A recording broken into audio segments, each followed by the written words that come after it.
when I'm doing the time that I'm spending pondering, half of my frustration is I can't get to that 20,000 view.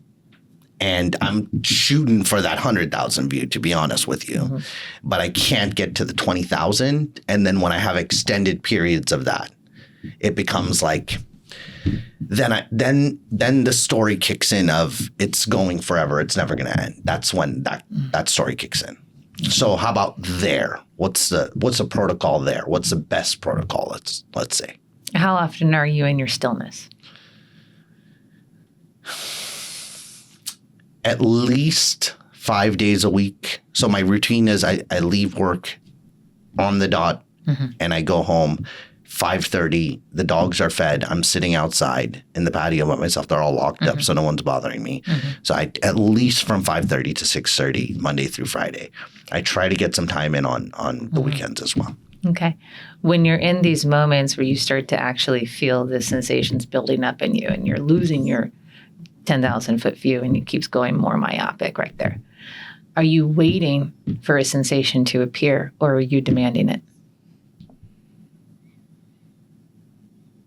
Sometimes I can demand it. Mm-hmm. A lot of times I'm waiting for it to appear. Okay. So sometimes before we understand how to self-regulate, okay, we're in a sensory interpretation perspective. So I check in, we do body scans, right? Yes. What is this in my belly? What's in my heart? I've got this thing in my neck, this sensation, this pressure, this da. It is a fantastic exercise to be able to connect your awareness of nervous system. Okay. To connect your awareness around what's going on in your energy field so that you're not dissociating, you're not rejecting, you're not in a place where you're somewhere not present. Because if you're not present, there's no access to what's happening inside of you in the now space. Correct. All spiritual paths lead to the now space. Mm-hmm.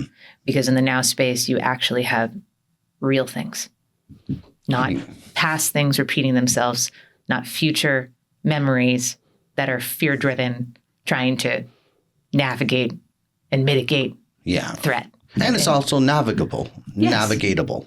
It's navigatable. Yeah. Okay, so that's a good thing.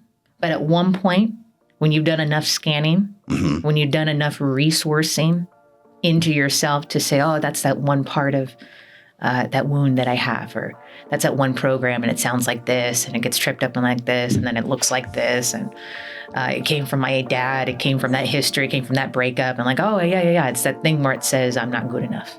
It's that thing that says nothing's ever going to work out for me. Once you've done enough inventory, at one point, you can't take more inventory. You don't need to. You don't need to. Because at one point, you have to start being the conscious creator.